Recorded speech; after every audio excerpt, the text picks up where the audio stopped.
तो उन पांचों लोगों का भी आधा आधा पुण्य मुझे मिलेगा। कथा में जब आप अकेले आते हैं ना, तो आपके अकेले का ही पुण्य मिलता है, लेकिन जब आप अपने साथ में 5 लोगों को लेकर आते हैं तो उन पांचों का आधा आधा पुण्य आपको मिलता है।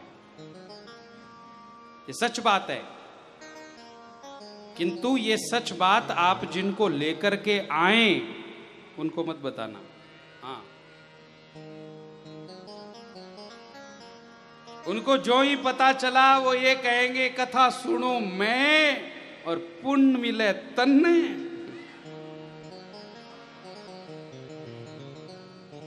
ऐसा काम हम नहीं करेंगे। भृगु जी महाराज सबको बुला बुला करके ला रहे हैं। चालो रे भाईड़ा आपा हरि गुण गावा, चालो रे भाईड़ा आपा हरि गुण गावा, चालो रे भाईड़ा आपा हरि गुण गावा, चालो रे भाईड़ा आपा हरि गुण गावा। कल युग में सतयुग लावा, कल युग में सतयुग ल्यावा, हरि गुण गावा। चालो रे भाईड़ा आपा हरि गुण गावा, आपा हरि गुण गावा। राधे भैया सूखा आ रहा है बिल्कुल भाई।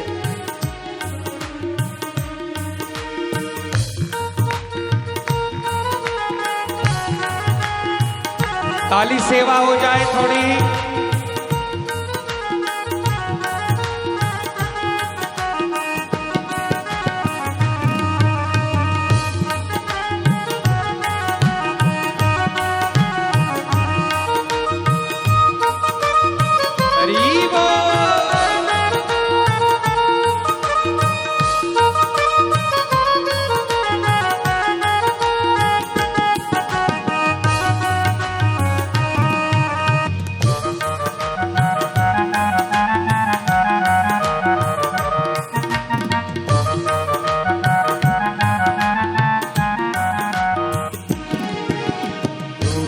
भाई बंधु चाहे रूठे जग सारो, रूठे भाई बंधु चाहे रूठे जग सारो।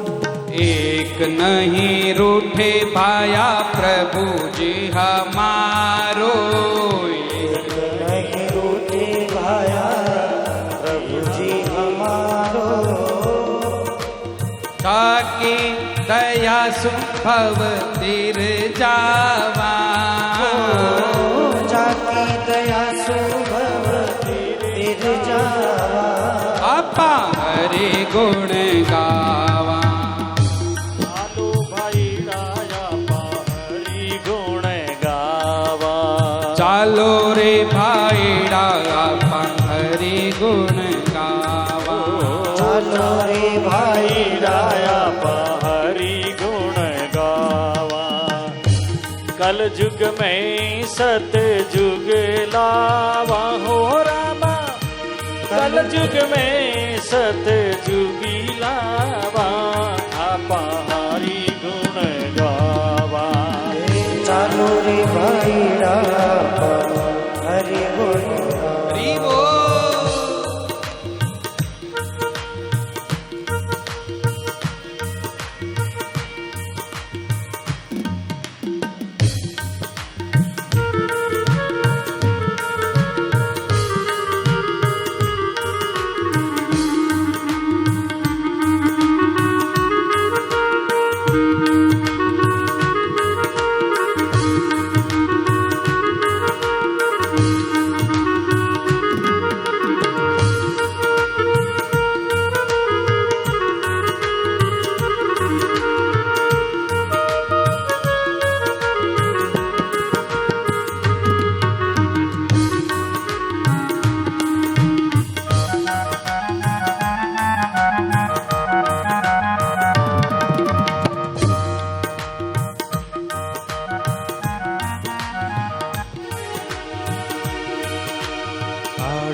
चालो जी, अड़ोसी पड़ोसी में भी संग लेता चालो जी।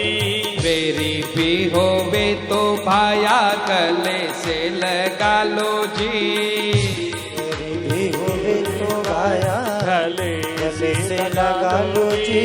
हिल मिल चालो घणो सुख पावा,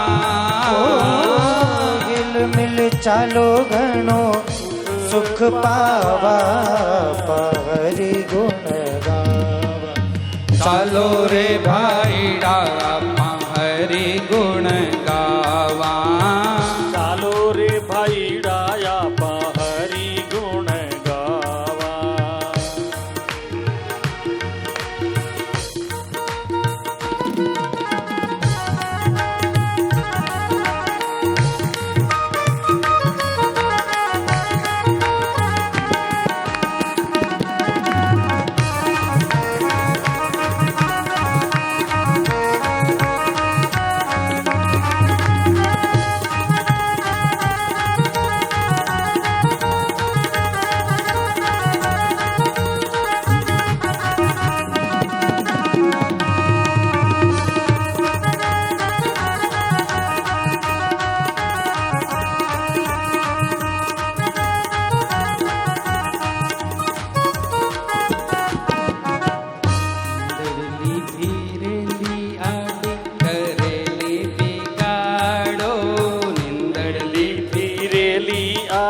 करेली बिगाड़ो।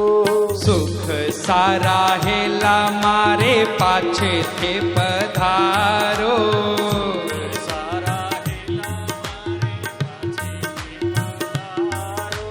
पाछा हीरा सुखना पछतावा, पाछा फिरा सुगणा पछतावा। आपा हरि गुण गावा, चालो भाईड़ा आपा हरि गुण गावा। कल युग में सतयुग लावा, कल युग में सतयुग लावा। आपा हरि गुण गावा, चालो भाईड़ा आपा राम गुण गावा। राम कृष्ण हरि जय जय राम कृष्ण हरि, राम कृष्ण हरि बोलो राम कृष्ण हरि। राम कृष्ण हरि जय जय राम कृष्ण हरि, ओ राम कृष्ण हरि जय जय राम कृष्ण हरि। राम कृष्ण हरि जय जय राम कृष्ण हरि, राम कृष्ण हरि जय जय राम कृष्ण हरि।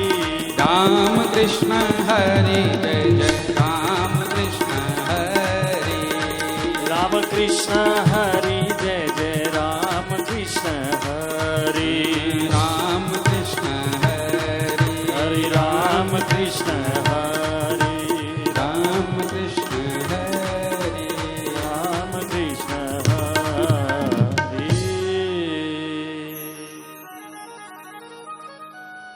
गली तो गली में राम धुन लग जाए,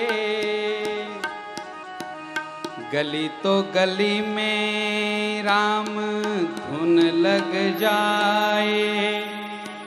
देखा फेरू कैया सत युग नहीं आवे, इन जगत में ना फिर आवा, इन जगत में ना फिर आवा।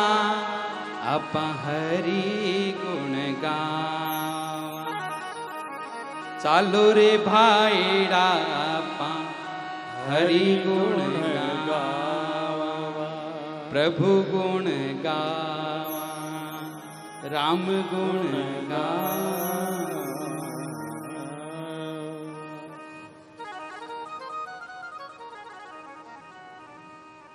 गुरुत्वा तत्र नायातान भृगु संबोध्य जानयत।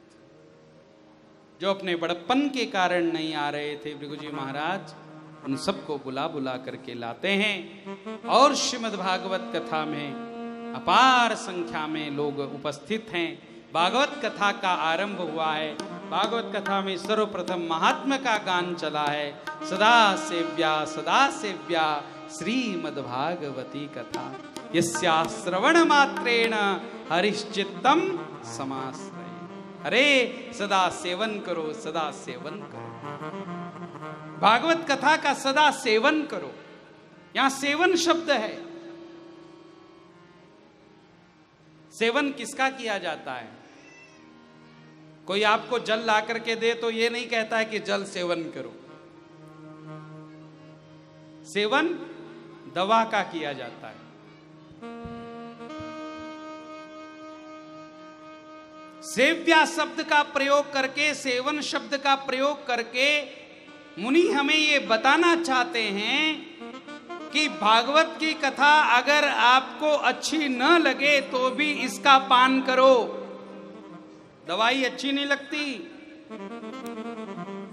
डायबिटीज वाले को इंजेक्शन लेना अच्छा नहीं लगता, लेकिन लेना पड़ेगा।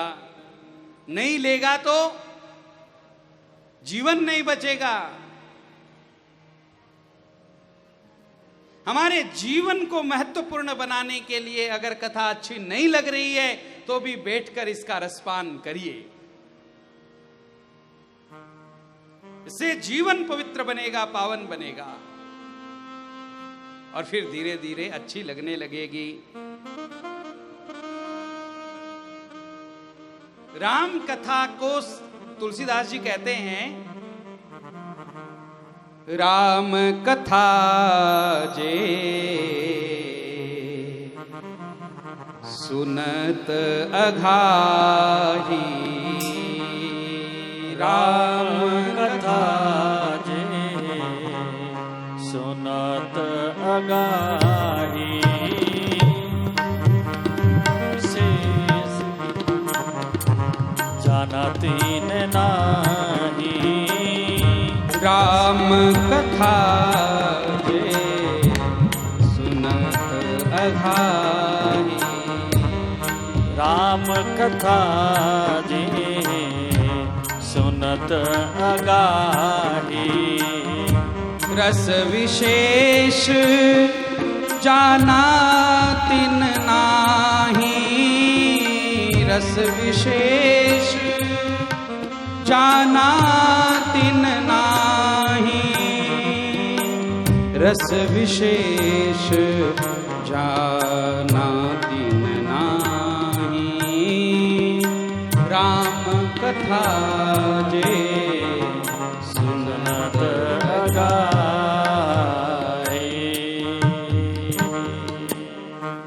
राम कथा सुनकर, भगवान की कथा सुनकर अगर किसी को बोर होने लगता है तो उन्होंने रस को अभी तक चखा नहीं है। एक बार इसका चस्का लग जाए, इसमें रस आने लगे तो फिर छोड़ते नहीं। उन्मत्त की भांति पागल होकर के इसके पीछे लग जाता है मनुष्य।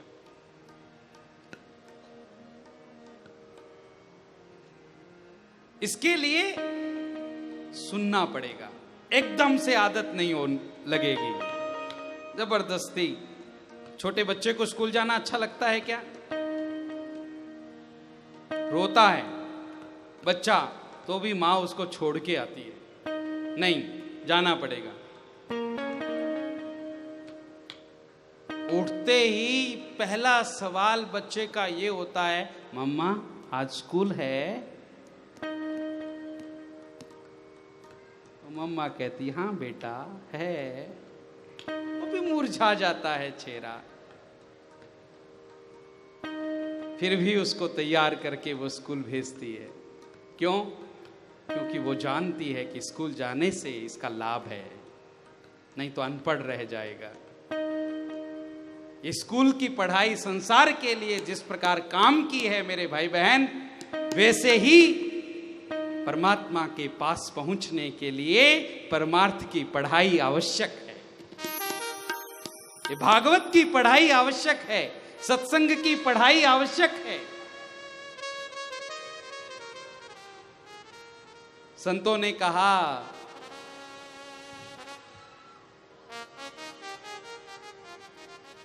समझ मन गीता नहीं गासी, समझ मन गीता नहीं गासी, पढ़ पढ़ बाता घणी सीख ले, रीता रह जासी, समझ मन गीता नहीं गासी, समझ मन गीता नहीं गासी, पढ़ पढ़ बाता घणी सीख ले, पढ़ पढ़ बाता घणी सीख ले, रीता रे झांसी, समझ मन गीता नहीं गासी, समझ मन गीता नहीं गासी, पढ़ पढ़ बाता घणी सीख ले, पढ़ पढ़ बाता घणी सीख ले, रीता रह जासी, समझ मन गीता नहीं गासी, कूड़ कपट कर माया जोड़े, कूड़ कपट कर माया जोड़े, कूड़ कपट कर माया जोड़े, कूड़ कपट कर माया जोड़े, संग कछु न जासी, संग कछु ना जासी, लड़ आपस में माँ का भाई, लड़ आपस में माँ का भाई, खोस खोस खासी, समझ मन गीता नहीं गासी, समझ मन गीता नहीं गासी, पढ़ पढ़ बाता घणी सीख ले, पढ़ पढ़ बाता घणी सीख ले, रीता रह जासी, समझ मन गीता नहीं गासी, समझ मन गीता नहीं गासी, कान खोल कर सुन ले रे भैया, कान खोल कर सुन ले रे भैया, नहीं तो पछतासी, कान खोल कर सुन ले भैया, नहीं तो पछतासी, संत सुजान मार रया हेला, संत सुजान मार रया हेला, संत सुजान मार रया हेला, संत सुजान मार रया हेला, निर्गुण समझासी, समझ मन गीता नहीं गासी रे, समझ मन गीता नहीं गासी,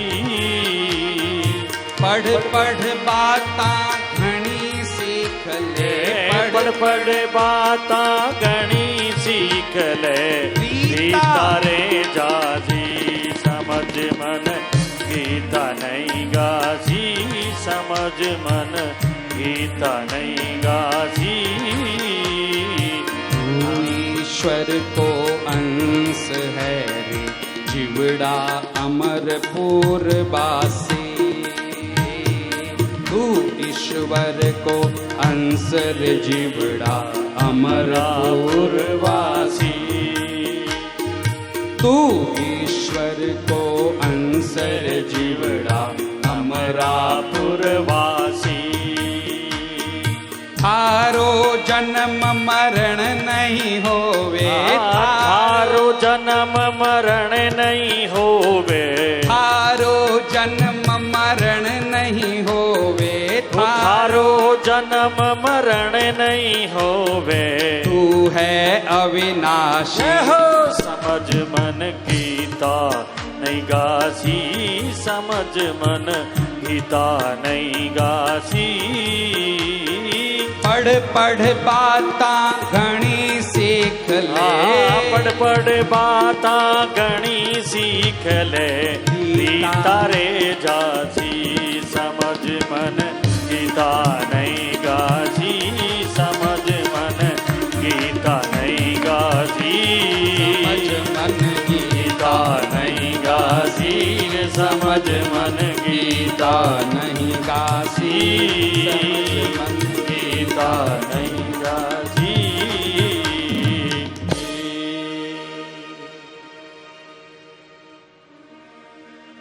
संसार को साधने के लिए जैसे दुनिया की पढ़ाई करनी जरूरी है, व्यवहारिक पढ़ाई करना आवश्यक है, उसी प्रकार परमार्थ को साधने के लिए आध्यात्मिक ग्रंथों का श्रवण, भागवत कथा का श्रवण आवश्यक है, इनका पढ़ना आवश्यक है।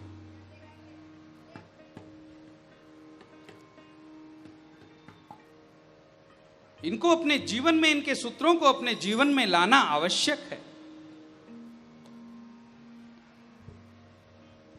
इनका सेवन करो, नहीं अच्छी लगे तो भी गीता पढ़ो,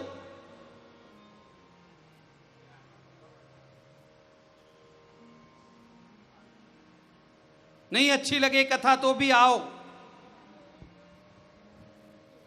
दवाई अच्छी नहीं लगती फिर भी लेते हैं हम।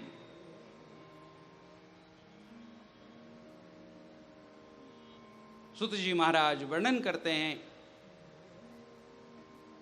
नित्य सेवन करो कथा का, सदा सेव्या श्रीमद् भागवती कथा। इसके श्रवण का लाभ क्या है, क्यों श्रवण करें इसका? तो कहते हैं इसके श्रवण से भगवान हमारे हृदय में आकर के बैठ जाते हैं। यस्या श्रवण मात्रेण, ये मात्रेण शब्द भी बहुत महत्वपूर्ण है।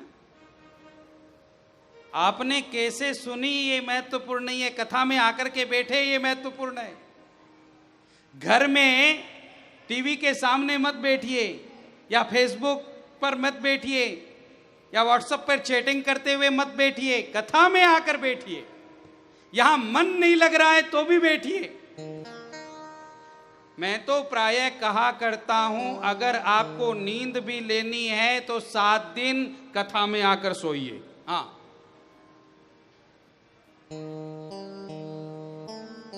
घर में नींद लेने के लिए कुछ न कुछ आरंभ में आपको टाइम पास करना होगा, तब नींद आएगी।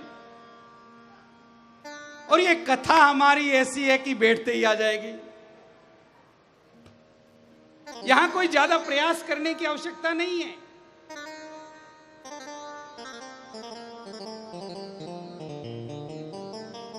घर में आपको लोरी गाकर के सुलाने वाला कोई नहीं है, यहां पर हम आपको लोरी गाकर सुलाएंगे।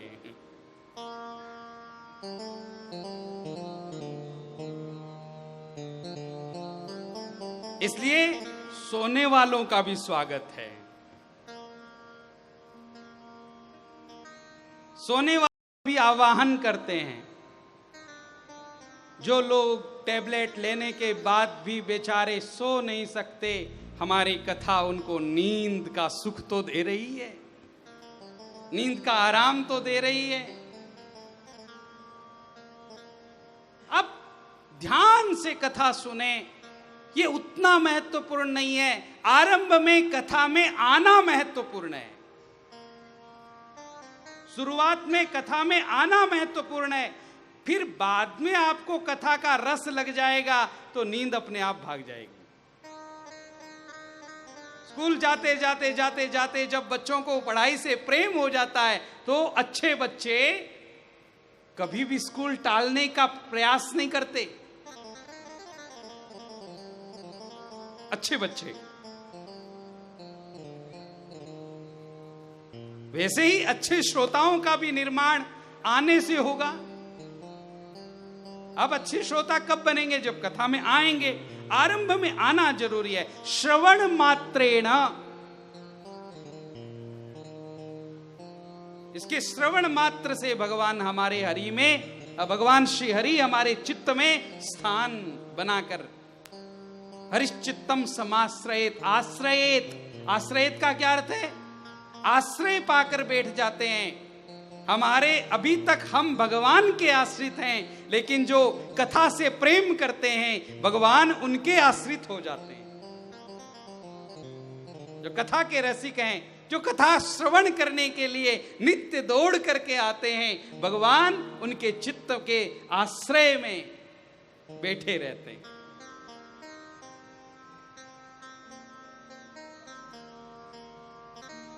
इस संसार चक्र में मनुष्य तब तक फिरता है जब तक वो भागवत की शरण में नहीं आता है। जो ही भागवत की शरण में आया, जन्म संसार के बंधन से मुक्त हो जाता है।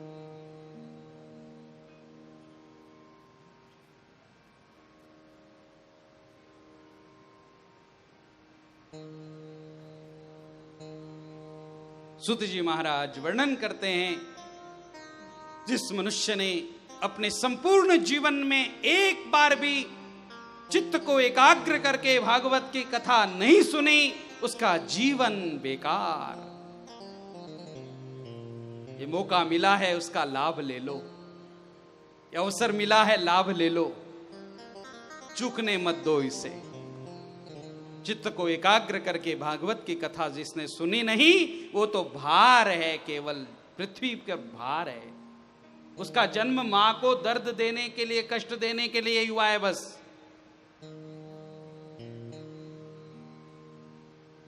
निंदा करते हैं ऐसे लोगों की जो भागवत की कथा गांव में आने के बाद भी सुनने के लिए नहीं आते हैं।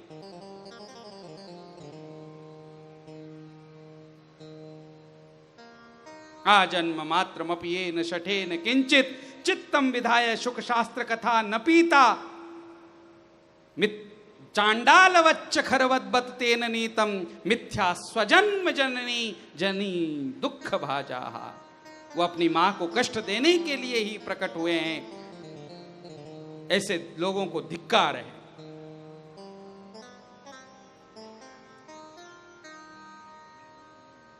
भागवत के महात्म का गान चल रहा था।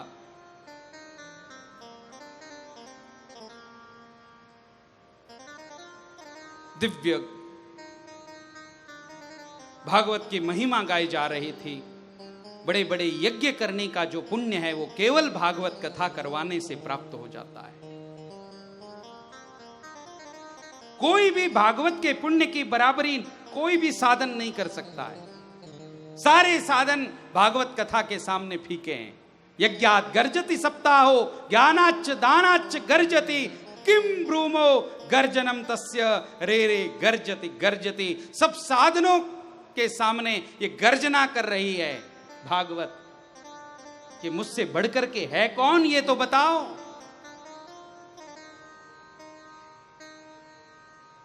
देवर्षि नारद ने सनकादि मुनीश्वरों के चरणों में प्रणाम करके कहा, भगवान भागवत का इतना महात्म कैसे हो गया, इसकी महत्ता इतनी क्यों? सनकादि मुनीश्वरों ने कहा, देवर्षि जब भगवान अपने धाम में जा रहे थे तब उद्धव ने भगवान के पास आकर के विनम्र निवेदन किया, भगवान आपके जाने के बाद धर्म की रक्षा कौन करेगा?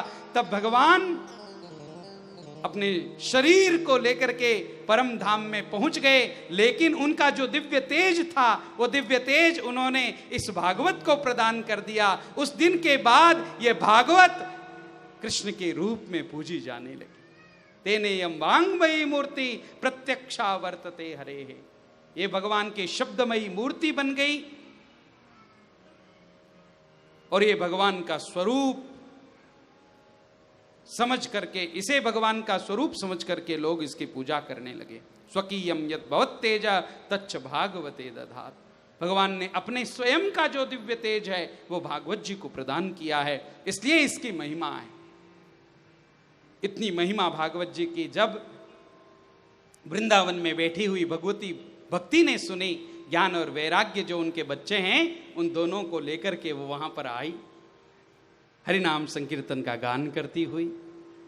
श्री कृष्ण गोविंद हरे मुरारे, हे नाथ नारायण वासुदेव। श्री कृष्ण गोविंद हरे मुरारे, हे नाथ नारायण वासुदेव। श्री कृष्ण गोविंद हरे मुरारे, हे नाथ नारायण वासुदेव। श्री कृष्ण गोविंद हरे मुरारे, हे नाथ नारायण वासुदेव। दिव्य हरिनाम संकीर्तन का गान हो रहा है। भक्ति महारानी सभी अपने भक्तों के बीच में आकर के नृत्य करने लगी है। सब आपस में चर्चा कर रहे हैं, कौन है ये, कौन है ये, कौन है। भक्ति महारानी का जब परिचय पूछा गया कि तुम कौन हो, तो स्वयं अपना परिचय देती हुई कहती है, भवद्भिरद्यैव कृतास्मि तुष्टा कले प्रणष्टा विकथारसेन, क्वाहं तितुष्टा म्यधुना ब्रुवन्तु ब्राह्मा इदं तां गिरिमुचिरेते। श्री कृष्ण गोविंद हरे मुरारे, हे नाथ नारायण वासुदेव। कृष्ण गोविंद हरे मुरारे, हे नाथ नारायण वासुदेव। भक्तेषु गोविंद स्वरूप कर्त्री, त्रैमेक धर्त्री भवरोग हंत्री, सात्वं च तिष्ठ स्वसुधर्य संश्रया, निरंतरं वैष्णव मानसानि। श्री कृष्ण गोविंद हरे मुरारे, हे नाथ नारायण वासुदेव। हे नाथ नारायण वासुदेव, हे नाथ नारायण वासुदेव। हे नाथ नारायण वासुदेव, हे नाथ नारायण वासुदेव।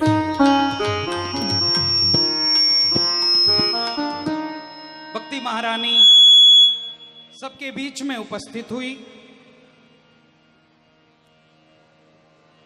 और पहले ही दिन, कथा के पहले ही दिन हाउसफुल था। कोई जगह नहीं थी वहां पर बैठने के लिए। भक्ति ने पूछा, मैं कहां बैठूं, मुझे भी कथा सुननी है। सभी भक्तों ने कहा, आप जितने यहां कथा श्रवण करने के लिए आए हैं उनके चित्त में बैठ जाइए। और जो भी भक्त कथा सुनने के लिए आए थे उन सबके चित्त में भक्ति का प्रवेश हो जाता है। सनकादि मुनीश्वर कहते हैं, वो वास्तव में धन्य है इस जीवन में जिनके हृदय में भक्ति का निवास है, जिस भक्ति के कारण भगवान भी अपना लोक छोड़ करके जीव के हृदय में आकर के बैठ जाते हैं। जहां भक्ति आती है मेरे भाई बहन, वहां भगवान का आना आवश्यक हो जाता है। जो ही भक्ति ने प्रवेश किया कथा मंडप में, त्यों ही त्रिभंग ललित मोर मुकुट बंसी वाले सांवरिया भी उस कथा में प्रवेश करते। मोर मुकुट बंसी वारे की, परमानंद चिन्मूर्ति मधुरो मुरलीधरः, आविवेश स्वभक्तानां हृदयान्यमलानि च।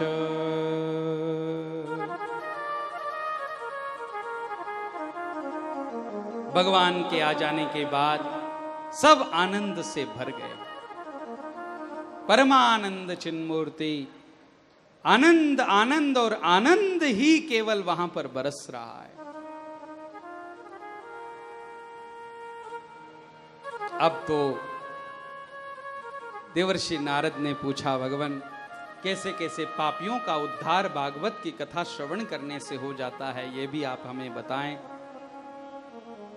तो एक दिव्य चरित्र कैसे कैसे पापियों का उद्धार भागवत कर देती है, इसके लिए सुनाते हैं। तुंगभद्रा तटे पूर्वम अभूत्पत्तनमुत्तमम्, यत्र वर्णास्वधर्मेण सत्यसत्कर्म तत्पराः, तुंगभद्रा नदी के तट पर एक ब्राह्मण रहते थे जिनका नाम था आत्मदेव। कथा आपने अनेक बार सुनी है। इनके एक पत्नी है जिसका नाम है धुंधुली। पंडित जी बहुत विद्वान हैं,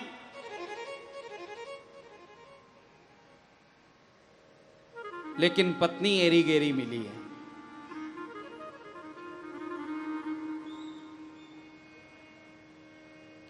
वो पत्नी नित्य दूसरों की चर्चा करने में आनंद मनाती है। अगर उसको लड़ाई झगड़ा करने को मिल जाए तो वाह, स्वर्ग मिल गया।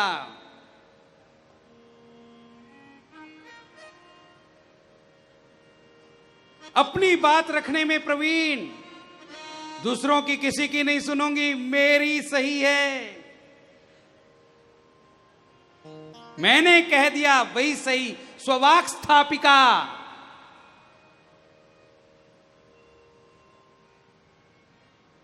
ऐसी ये धुंधुली। पंडित जी ऐसी पत्नी के साथ में भी आराम से रह रहे हैं। क्यों? घर में रहते ही नहीं, इसको जो करना है करे, हम हमारे मस्त राम हैं, सब कुछ है उनके पास, लेकिन एक चीज की कमी है, संतान नहीं है। और पंडित जी शास्त्री हैं। यामिमां पुष्पितां वाचं प्रवदन्त्यश्च पंडिताः। पुष्पित वेदों के जो पुष्पित वाक्य हैं, संसार में रममाण करने वाले वेदों के जो वाक्य हैं, उन वाक्यों में रमण करने वाले ये पंडित जी हैं। सकाम कर्म की ही उपासना करने वाले ये पंडित जी हैं। इसलिए इनको वही वेद के वाक्य अच्छे लगते हैं जो कहते हैं कि पुत्र होगा तो मुक्ति होगी, बिना बेटे के मुक्ति नहीं। इसलिए पंडित जी मन में विचार करते हैं, अनेक उपाय कर लिए संतान प्राप्ति के लिए, किंतु संतान नहीं हो रही है। अब तो मुझे देह त्याग कर देना चाहिए। विचार करके रोते हुए पंडित जी महाराज एक सरोवर के पास आकर बैठ जाते हैं, रोने लग जाते हैं। इतने में एक यतीश्वर वहां पर आते हैं। एक महात्मा ने आकर के पूछा, कथम रोदिसी विप्रत्वम, क्यों रो रहे हैं ब्राह्मण देवता, बताइए ना।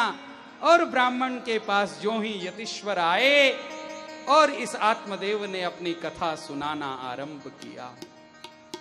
इसने कहा, महाराज क्या बताएं आपको, मेरे दुख की बात क्या बताएं।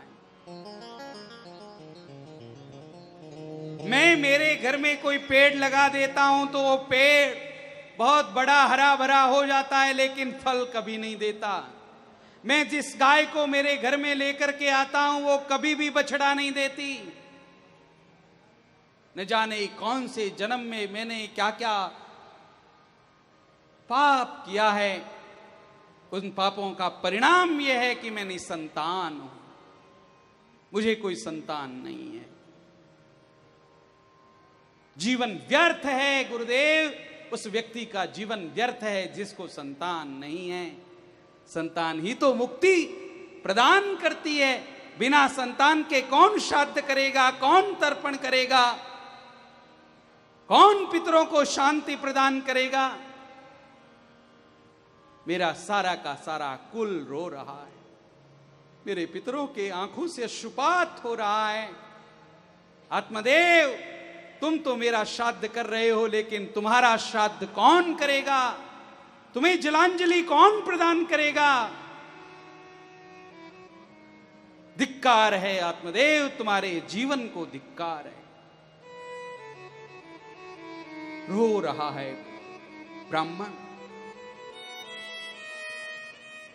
यतीश्वर ने अपने कोमल हाथों से ब्राह्मण को उठाया, अपने गले से लगाया, उसके शोक को दूर करते हुए उसके माथे पर हाथ घुमा करके कहा, बेटा रो मत, चिंता करने की आवश्यकता नहीं।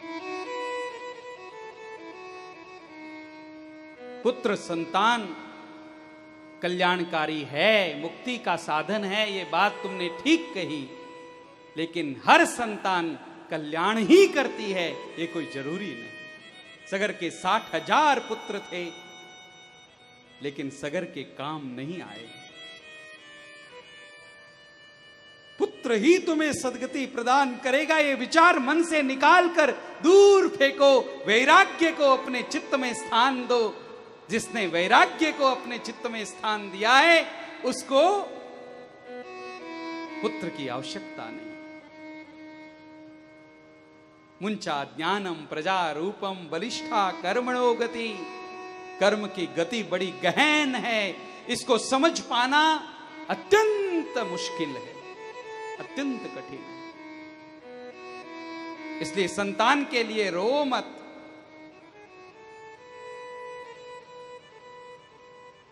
सब कुछ छोड़कर परमात्मा की शरण स्वीकार करो। उसमें जो सुख है, वो सुख अन्य किसी भी चीज में नहीं है।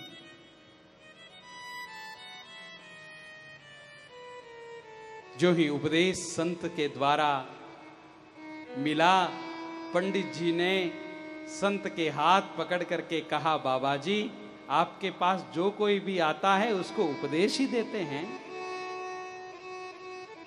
मुझे ऐसे उपदेश नहीं चाहिए, मुझे संतान चाहिए। जब जिद ही कर बैठा तो उस आत्मदेव की ललाट की रेखाओं को पढ़कर यतीश्वर ने कहा, सुनो, तुम इस जन्म की बात कर रहे हो आत्मदेव, मैं आज तुम्हारा भविष्य गा रहा हूं।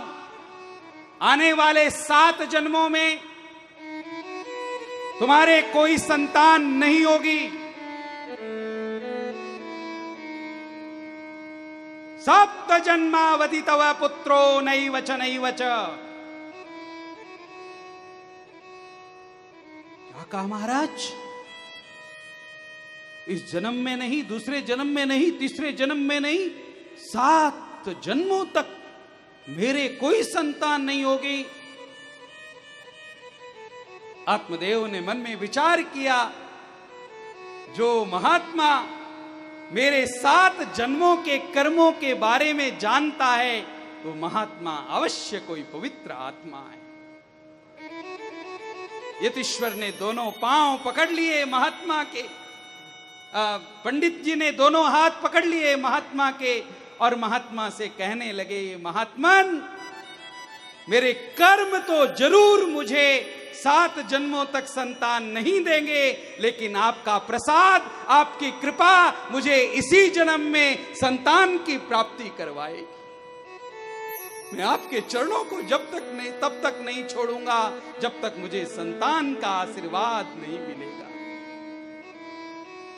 और संत की कृपा से यह संभव है मेरे भाई बहन। संत की कृपा क्या नहीं करती।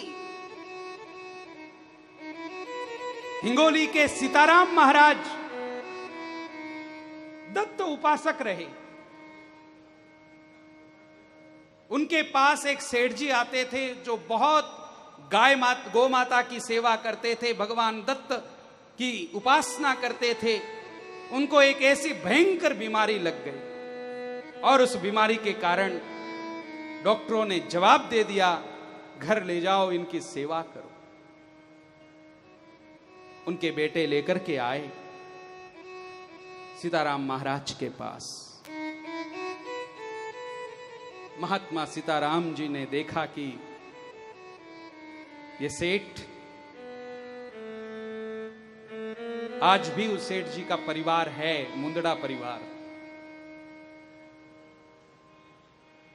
बहुत सेवा किया करता है, गायों की, संतों की, ब्राह्मणों की खूब सेवा करता है। इसका जीवन महत्वपूर्ण है। सीताराम बाबा ने ध्यान लगा करके देखा कि मेरी 30 वर्ष की आयु शेष है, मैं अपनी 30 वर्ष की आयु इसे प्रदान कर इसको 30 वर्ष तक जीवित रख सकता हूं। ये महात्मा में तेज है, ये महात्मा का तेज है, ये महात्मा की शक्ति है। वो उसके तपस्या की शक्ति है। और सीताराम महाराज ने सेठ जी को 30 वर्ष की आयु प्रदान की और स्वयं अमरावती के पास बडनेरा में जाकर के समाधि ले लेते हैं।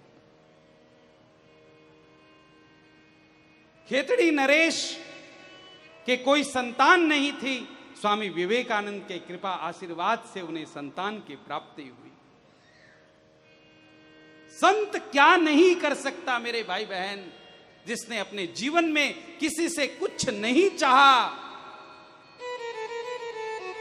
वो मनुष्य के जीवन को बदल सकता है।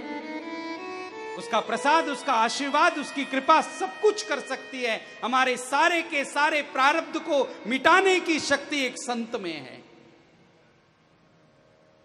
आज संत के सामने जब इस ब्राह्मण ने बार बार रोते हुए प्रार्थना की, सिर पर हाथ रख करके कहा, बेटा ये लो मेरी झोली का फल लेकर के जाओ, अपनी पत्नी को खिला देना, तुम्हें अवश्य दिव्य संतान की प्राप्ति होगी।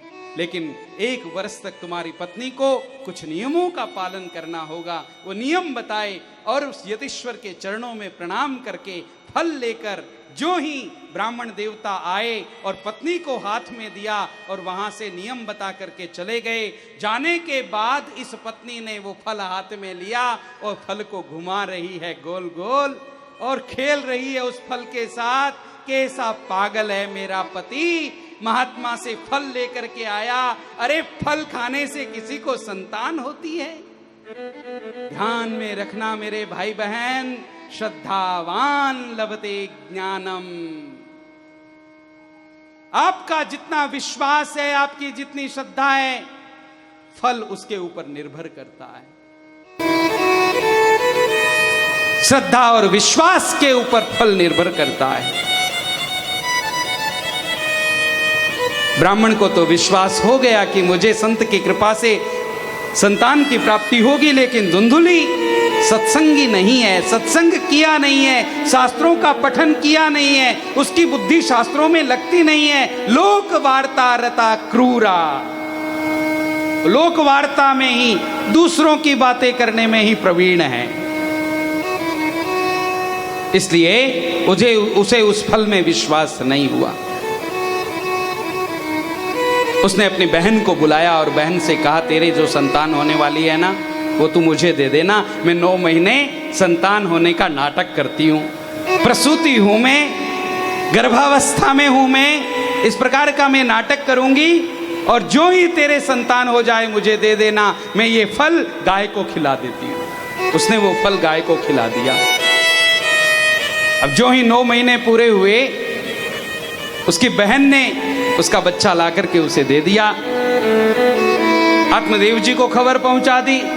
पंडित आत्मदेव अत्यंत प्रसन्न हुए कि ऋषि के प्रसाद से मुझे आज संतान हुई। इधर संतान केवल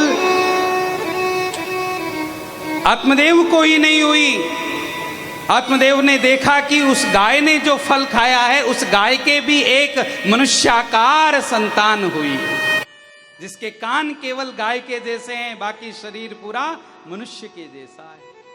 पंडित आत्मदेव दोनों बालकों का पालन पोषण करते हैं। पहला जो गाय का पुत्र है, वो पंडित आत्मदेव की गोद में निरंतर बैठा रहता है। पिताजी के द्वारा गाए जा रहे वेदों के मंत्रों का श्रवण करता है, संस्कारी बनता है। और दूसरा जो पुत्र है, वो अपनी माँ की गोद में लड़ाई झगड़ा चुगली करना, इधर उधर की बातें करना, यही सब सुनता है। आगे जाकर के ये दोनों पुत्र बड़े होते हैं। गोकर्णः पंडितो ज्ञानी धुंधुकारी महाखला। पिता के संस्कारों में पला हुआ बालक गोकर्ण महान पंडित हुआ, लेकिन धुंधुली ने अपने पुत्र को खो दिया। उसका पुत्र महान अन्यायी हुआ। वृद्धों के पास में जाता है, जो अंधे हैं, दिखाई नहीं दे रहा, उनका हाथ पकड़ करके कहता है, चलो मैं आपको घर छोड़ करके आता हूं। यह कहकर उन अंधे वृद्धों को ले जाकर एक गड्ढे में गिरा करके भाग जाता है। छोटे छोटे बच्चों को जब वो गोद में लेता है बच्चों की माँ इतनी प्रसन्न होती है। देखो कितने भाग्यशाली हैं हमारे बच्चे, जो पंडित आत्मदेव के बच्चे के बालक के गोद में खेल रहे हैं। पंडित जी का बच्चा हमारे बच्चे को खिला रहा है, कितना भाग्यशाली है। लेकिन ये धुंधुकारी उन छोटे छोटे बच्चों को ले जा करके पानी में गिरा करके आ जाता है। महान दुष्ट शस्त्रधारी जटाओं को बढ़ा करके रखता है, कभी स्नान करता नहीं, शस्त्र हाथ में लेकर के घूमता है। जुआ खेलने लगा, पराई स्त्रियों के साथ संग करने लगा। एक दिन तो वो अपनी मां को आकर के मारता है, बता धन कहां रखा है। मां उसके पास जो कुछ था वो सब दे करके उसी रात को आत्महत्या करके मर जाती है। मां के मर जाने के बाद उसका पूरा धन लेकर के धुंधुकारी चला जाता है, जुए में उड़ा देता है। दूसरे दिन वो पिता को मारना आरंभ करता है। पिताजी के पास जो कुछ था वो सब दिया। अब वो एकांत में बैठ करके विचार करते हैं, सच कहा था यतीश्वर ने, संतान कल्याण करती है लेकिन वो संतान सही दिशा में चलने वाली होनी चाहिए। धुंधुकारी जैसी संतान अगर हो गई तो पूरा का पूरा जीवन माता पिता का नरक बन जाता है। इस संतान के कारण मेरा जीवन नरक बन गया, और ये मेरा जीवन जो नरक बना है उसका कारण मैं स्वयं हूं। मैंने यतीश्वर की बात का विश्वास नहीं किया। यतीश्वर ने मुझे ये कहा था कि हम आपको संतान तो दे सकते हैं लेकिन संतान का सुख नहीं दे सकते। यतीश्वर की बात का अपमान, एक संत की बात का अपमान का ये फल है।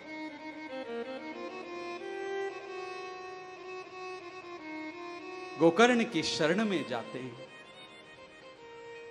गोकर्ण, तुम मेरा कल्याण करो।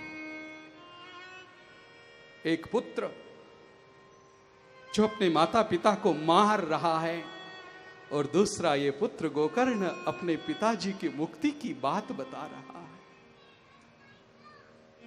पिताजी, जिस संसार में आप फंसे हैं वो संसार ने किसी को भी सुख नहीं दिया है।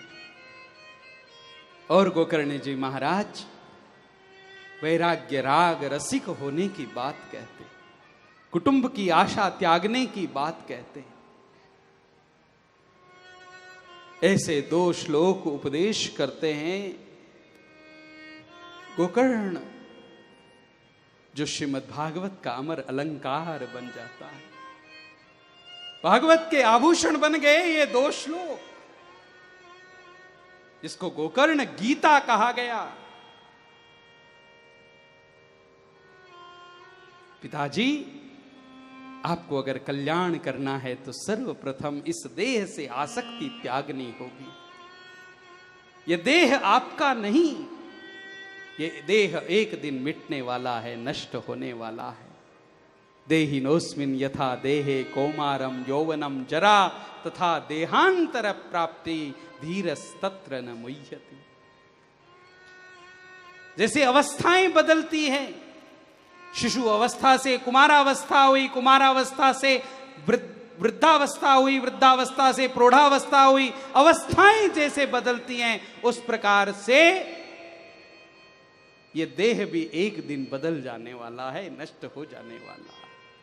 इसलिए देह में आसक्ति मत रखो। देह की आसक्ति मैं कहलाती है, मैं हूं, यह अहंकार, इसका त्याग करो। और इस देह के कारण जिस जिससे संबंध बने हैं उनका भी त्याग करो। देहे स्थिमांस रुधिरे भिमतिं त्यजत्वं जाया सुतादिषु सदा ममतां विमुञ्च। पश्यानिशं जगदिदं क्षणभङ्गनिष्ठम् वैराग्यरागरसिको भवभक्तिनिष्ठः। धर्मं भजस्व सततं त्यज लोकधर्मान् सेवस्व साधु पुरुषान् जहि काम तृष्णा अन्यस्य दोष गुण चिंतन मासु मुक्त्वा सेवा कथा रस महो नितरा पिबत्वम्। धर्म का भजन करो, धर्म का आचरण करो पिताजी, धर्म का आचरण करो, लोक धर्मों का त्याग करो। दुनियादारी में कब तक फंसे रहोगे? अन्यों के दोष गुण देखते देखते पूरा जीवन बीत गया, आपने कभी अपने गुण दोष नहीं देखे। सारी दुनिया का परिचय है आपको, लेकिन क्या आप स्वयं को जानते हैं? मैं कौन हूं, कहां से आया हूं? अपने आप को पहचानो। तुरंत अन्यों के दोष देखना, गुण देखना छोड़ो। सेवा कथा रस महो नितराम पिबत्वम। सेवा का रस लो, कथा का रस लो। सेवा रस, संसार की सेवा, सुख की आशा नहीं, सेवा की आशा। हर काम सेवा भाव से करो, इससे आपका कल्याण है। पिताजी को मंगल उपदेश करके गोकर्ण वहां से चले गए। एकादश स्कंद का, दशम स्कंद का पाठ करके पंडित आत्मदेव परम मुक्ति को प्राप्त करते हैं। धुंधुकारी एक दिन जब देखता है कि मेरे माता पिता दोनों मर गए,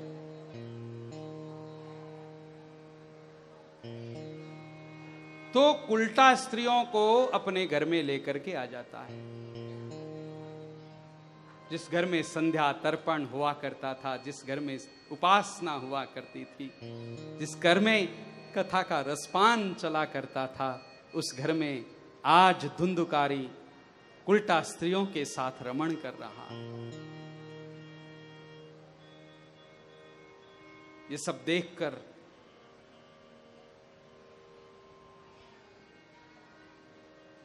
उन उल्टा स्त्रियों ने मन में विचार किया, अब यहां से निकलना चाहिए हमें, नहीं तो हमारे बारे में लोगों को पता चल जाएगा। लेकिन उल्टा स्त्री व्यक्ति को पूरा निचोड़ कर निकलती है मेरे भाई बहन, ऐसे नहीं जाती है। एक दिन धुंधुकारी एक राजा की रानी का हार चुरा करके लेकर के आया। इन स्त्रियों को जब पता चला कि राजा की रानी का हार है, राजा की रानी का हार है, और ये हार राजा वापस मंगवाएगा, हार भी जाएगा, धुंधुकारी तो मरेगा ही। अच्छा ये हो कि धुंधुकारी को रात्रि में मारकर इस हार को लेकर हम निकल जाएं, और उस धुंधुकारी को रात्रि के समय में पांचों ने मिलकर के मारने का प्रयास किया, अनेक यातनाएं दी, लेकिन दुष्ट की मृत्यु बहुत कठिन होती है मेरे भाई बहन। दुष्ट की मौत बहुत कठिन होती है। किसी भी प्रकार से जब वो मर नहीं रहा है, तो उसके मुख में जलते हुए कोयले डाल करके उसको मारा है। तड़प तड़प करके धुंधुकारी मर गया। ये वेश्याएं वहां से भाग गई धन लेकर। धुंधुकारी मरने के बाद प्रेत बना। एक दिन गोकर्ण जब अपने गांव में आए, घर में रुके हुए हैं, रात्रि के समय में धुंधुकारी उनको अलग अलग रूपों में दिखाई देता है।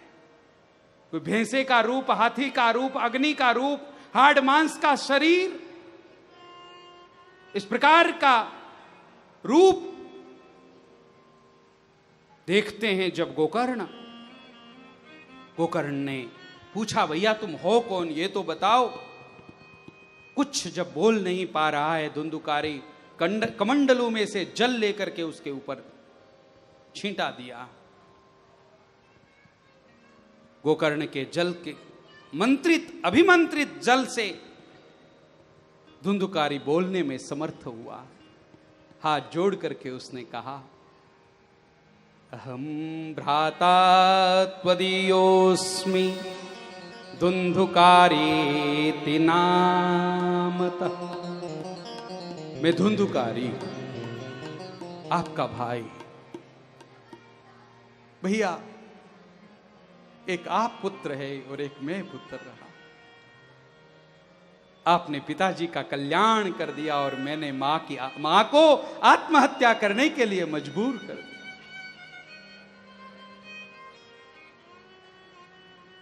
भैया, आज मेरा जीवन सारे संसार को यह शिक्षा दे रहा है, जो कोई भी अपने माता पिता का अपमान करेगा उसको मरने के बाद प्रेत बनना पड़ेगा। जिसके कारण माता पिता दुखी रहेंगे, जिस संतान के कारण माता पिता रोते रहेंगे, वो मरने के बाद प्रेत बनेगा। मेरी मां हाथ जोड़कर मुझे बार बार कहती रही, धुंधुकारी मुझे मत मारो, मेरे पास जो है वो सब ले जाओ। फिर भी मैं मेरी मां को मारता रहा, उसकी एक न सुनी। उसका ये परिणाम है कि आज मैं जल के लिए और एक रोटी के कण के लिए इधर उधर भटक रहा हूं, प्रेत बनकर भटक रहा हूं।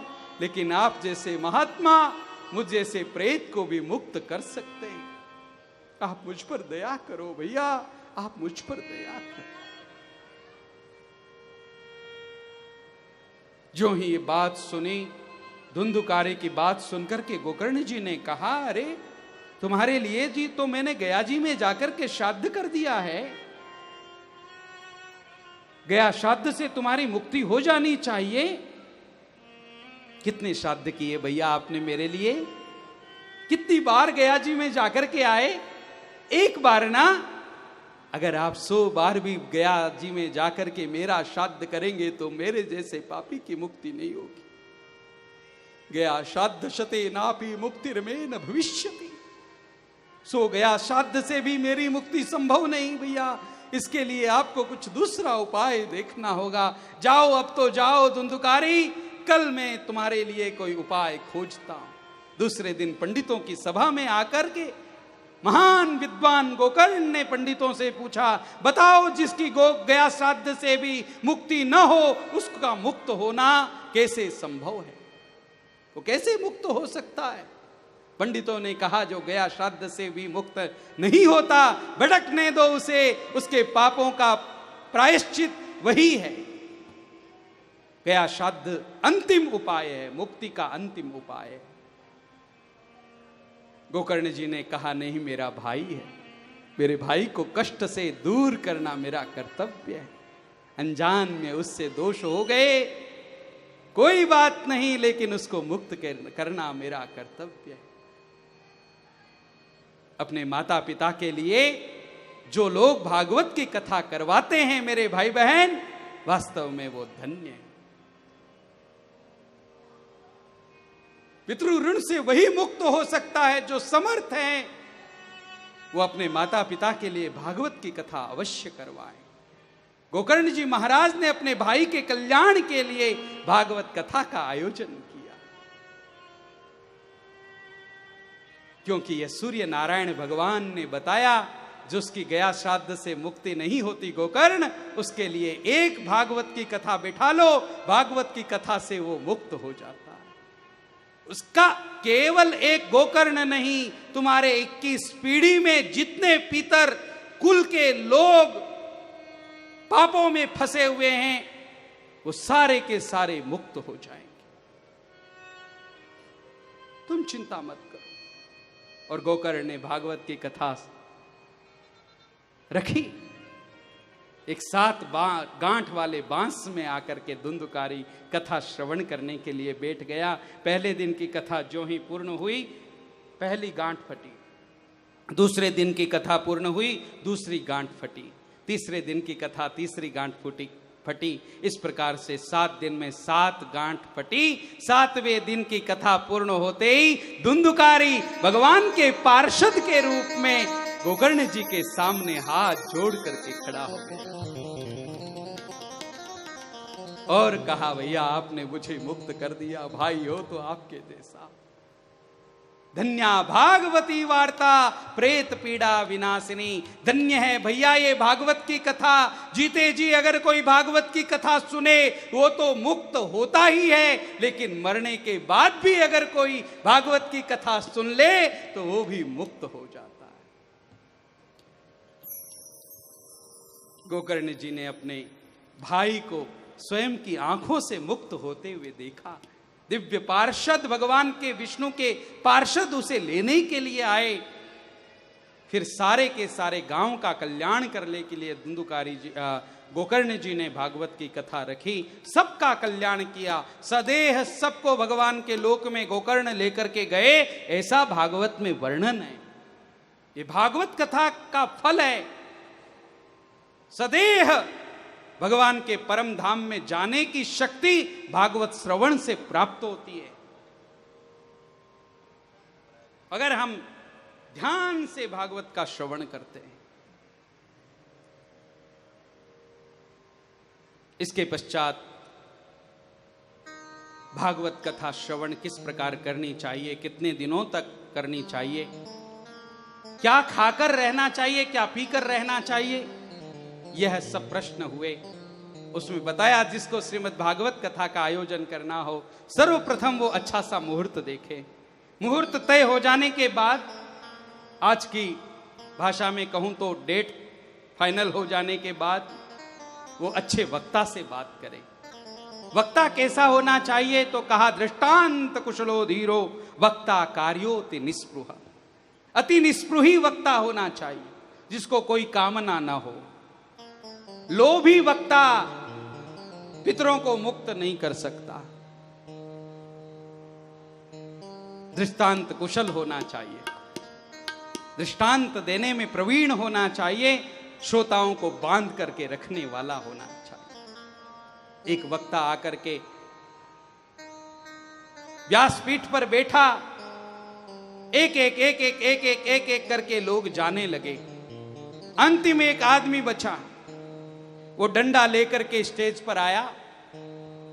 वक्ता डर गया। वक्ता ने कहा, क्या हुआ भैया, मुझे क्यों मारने आए हो?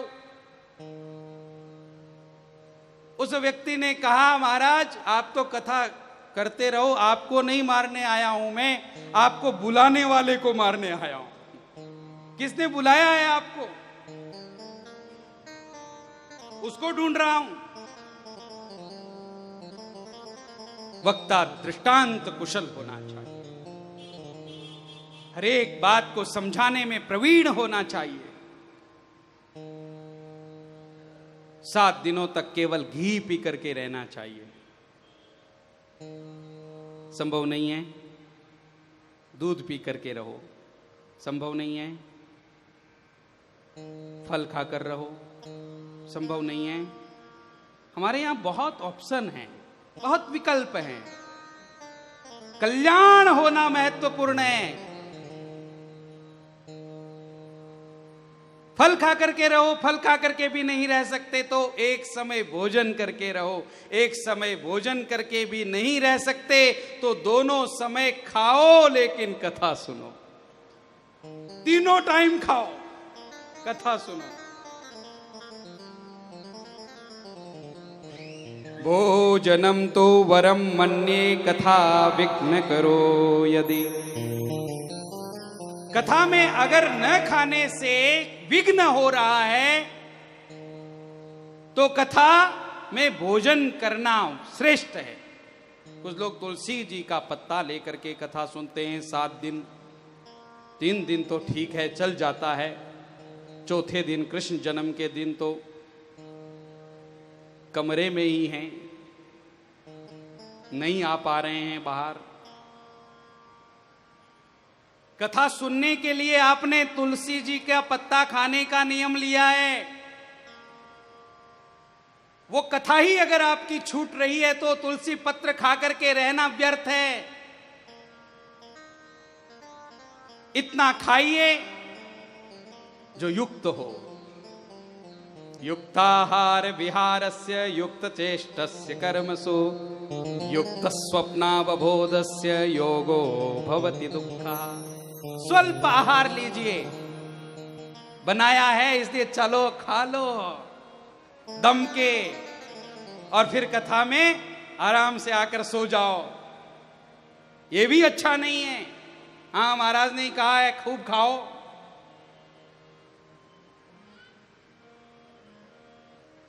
ये भी ठीक नहीं है। तो पहले सर्वप्रथम मुहूर्त दिखाएं, उसके बाद वक्ता को चुने, फिर वक्ता अत्यंत कुशल वक्ता को चुने, उसके बाद एक उपवक्ता जो भागवत जी का मूल पाठ करने वाला हो, 5 विप्रों का चयन करें कथा के लिए। निद्रा देवी परेशान न करे इसलिए संगीत भी आवश्यक है। तो अलग अलग रागों में, ताल में इस कथा को और ज्यादा सुंदर सजाएं। फिर वो एक सुंदर सा निमंत्रण पत्र बना करके सबको आमंत्रित करें, जैसे तिवाड़ी परिवार ने किया। सबको आमंत्रित करें, सब लोगों को ज्यादा से ज्यादा संख्या में जोड़ें। ऐसी जो भागवत की कथा होती है वो पितरों को मुक्त करती है, अपने पितरों को शांति प्रदान करती है। और उस कथा में जहां पर सनकादि मुनीश्वर कथा कर रहे हैं, देवर्षि नारद कथा सुन रहे हैं, वहां पर आज साक्षात भगवान सुखदेव जी महाराज का आगमन हो गया। सुखदेव जी महाराज ने भागवत के श्लोकों का गुणगान किया। प्रहलाद जी महाराज इत्यादि भक्त भी वहां पर आए। अनेक प्रकार के वाद्य बजने लगे, दिव्य हरिनाम संकीर्तन होने लगा, जय जयकार होने लगा।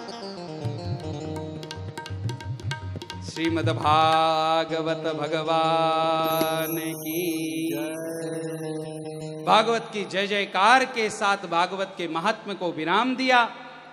3 श्लोकों में मंगलाचरण करके आज की कथा को हम भी यहां पर विराम देंगे। महात्म्य के साथ साथ भागवत जी की कथा का प्रवेश करना आज जरूरी है, इसलिए हम मंगलाचरण और सूत जी महाराज से सौनकादि ऋषियों ने जो 6 प्रश्न किए हैं उनका किंचित 2 मिनट में चिंतन करके आज की कथा को विश्राम देंगे। ओम नमो भगवते वासुदेवाय। जन्माद्यस्य यतोऽन्वयादितरतश्चार्थेष्वभिज्ञस्वराट् तेने ब्रह्महृदाय आदिकवये मुह्यन्ति यत्सूरयः। तेजो वारिमृदां यथा विनिमयो यत्र त्रिसर्गो मृषा धाम्ना स्वेन सदा निरस्तकुहकं सत्यं परं धीमहि। धर्मः प्रोजितकैतवोऽत्र परमो निर्मत्सराणां सताम् वेद्यं वास्तवमत्र वस्तु शिवदं तापत्रयोन्मूलनम्।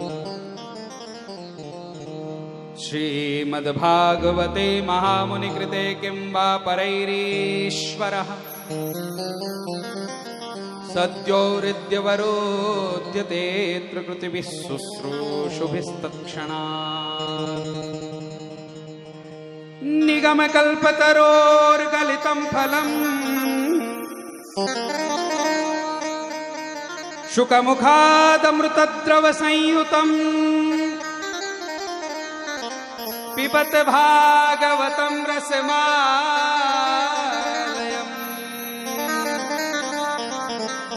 मुहुरहो रसिका भुवि भावुका।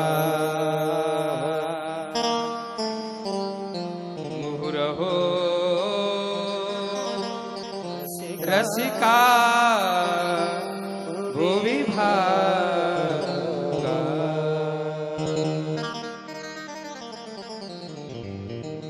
नैमिषे निमिष क्षेत्रे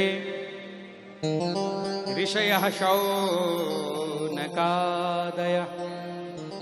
सत्रं स्वर्गाय लोकाय सहस्रसममास।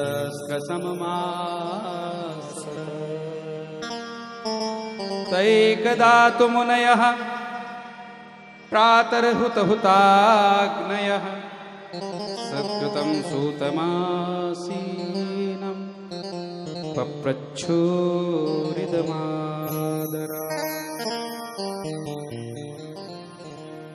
मंगलाचरण में पहला श्लोक जो है उसमें भगवान सत्य स्वरूप परमात्मा का ध्यान किया है। दूसरे श्लोक में भागवत जी के श्रवण का अधिकारी कौन है इसके बारे में बताया है। और तीसरा श्लोक भागवत का वर्णन कर रहा है कि ये क्या है, भागवत क्या है। वेद रूपी कल्प वृक्ष का ये फल है भागवत। जो भावुक हैं, जो भक्त हैं, उनके लिए श्रवणीय ये ग्रंथ है। ये 3 श्लोकों में मंगलाचरण किया। नैमिषारण्य में 88,000 ऋषियों के प्रमुख के रूप में शौनक जी ने सूत जी महाराज से भागवत के आरंभ में 6 प्रश्न किए। कितने प्रश्न किए? 6 प्रश्न। कौन कौन से 6 प्रश्न? पहला प्रश्न है किम श्रेयः, मनुष्य का कल्याण किसमें है। शास्त्र सारः कः। दूसरा प्रश्न है शास्त्रों का सार क्या है। तीसरा प्रश्न है स्ववतार प्रयोजनम, भगवान के अवतार का प्रयोजन क्या है। चौथा प्रश्न है किम कर्म, भगवान इस पृथ्वी पर आकर के क्या करते हैं।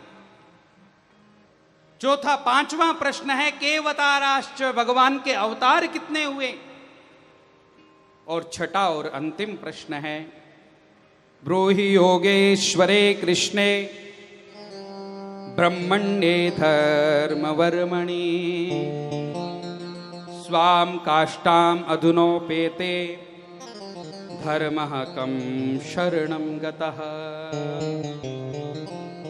कृपा करके आप हमें यह बतलाइए कि भगवान के स्वधाम गमन कर जाने के बाद धर्म किसकी शरण में गया, धर्म को किसने संभाला। ये हमारे 6 प्रश्न हैं। कृपा करके आज आप इनका हमें उत्तर दीजिए। सूत जी महाराज कहते हैं आज समय हो गया है, आप इन प्रश्नों का उत्तर सुनने के लिए कल ठीक 2:30 बजे आइए। आज की कथा को हम हरिनाम संकीर्तन का आश्रय लेते हुए यहीं पे विराम देंगे। कल ठीक 2:30 से 3 बजे तक कथा का आरंभ होगा। आप सभी समय पर पधारे। तब तक के लिए जय श्री कृष्ण। कृष्ण गोविंद गोविंद गोपाल नंदलाल, कृष्ण गोविंद गोविंद गोपाल नंदलाल। कृष्ण गोविंद गोविंद गोपाल नंदलाल, कृष्ण गोविंद गोविंद हे गोपाल नंदलाल।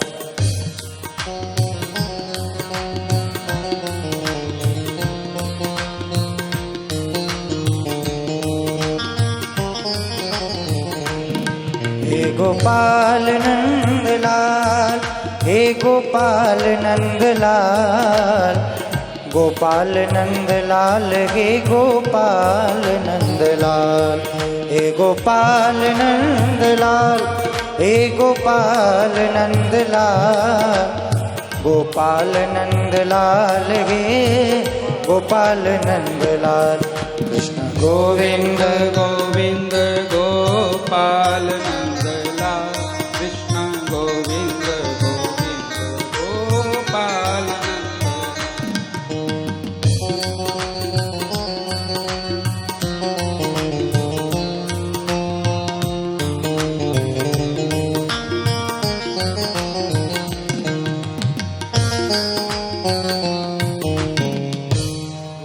बाल कृष्ण भगवान की ज्ञानेश्वर महाराज की सद्गुरुदेव भगवान की जय।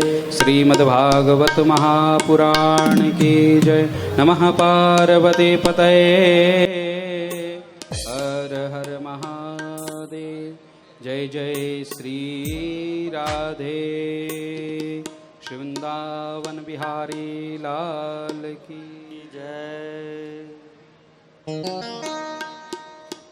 आरती अति पावन पुराण की, आरती अति पावन पुराण की। धर्म भक्ति विज्ञान खान की, धर्म भक्ति विज्ञान खान की।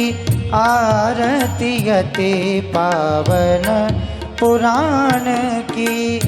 महापुराण भागवत निर्मल, शुक मुख विकलित निगम कल्प फल। परमानंद सुधारसमय कल, लीलारती रस रस निधान की। लीलारती रस रस निधान की। आरती अति पावन पुराण की, आरती अति पावन। कलिमल मथनी त्रिताप निवारिणी, कलिमल मथनी त्रिताप निवारिणी। जन्म मृत्युमय भव भयहारिणी, जन्म मृत्युमय भव भयहारिणी। सेवत सतत सकल सुखकारिणी, सेवत सतत सकल सुखकारिणी। सुमघोषधि हरि चरित गान की, सुमघोषधि चरित गान की। आरती अति पावन पुराण की, आरती अति पावन पुराण की।